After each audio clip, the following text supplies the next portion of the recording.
I went there in 42 and I left in 49. It was actually 8 years. It was the beginning of 1 year. And Okay.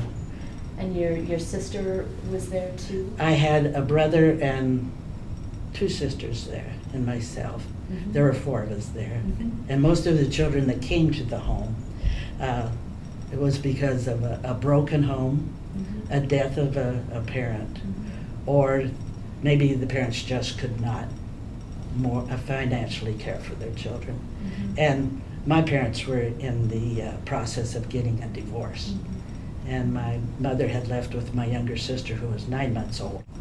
And my dad was being sent to a veterans hospital. So we went to the children's home. My mother died when I was quite young. I was I think around 4 years old. We had a playground. We went to the public school. One of the blessings, especially for me, was that the children did not get separated from each other. I remember I was scared to death. I was scared to death. My little sister wasn't. She thought it was a palace. She liked all the beds and all the tables and all that kind of thing. She thought that was really neat. That house was clean from top to bottom, even the silverware drawers.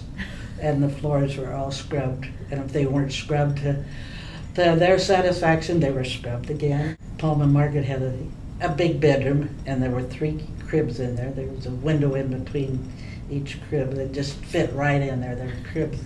And until they were about 4 or 5, but they slept in there, took their naps and things in there too. So the sick room, as we called it, was actually a guest room to the front of the house. But we didn't get too many guests, so if we were really sick, then we were put back there. We were raised pretty strict, and we worked. I mean, our day was full, even when we were little. Like I was 8 years old. And I picked corn by hand. We had to make our beds every day, and we got to clean the sheets on Saturday for both top and bottom. And on Wednesday, we got 1 sheet, put the top on the bottom. One time, my job was to clean the girls' bathroom, which I found was much dirtier than the boys. Breakfast was substantial. The only thing is that Sunday morning, we always had cornflakes. But usually during the week we have a cereal, either farina, Ralston, or oatmeal. And we have Danish food like medistapulse and grønkål soup and øllebrød, which I love. I don't think they made it with beer though. We come home from school and we always have what they call lunch, and it was either a piece of Danish pastry or a sandwich or something like that. In the summertime,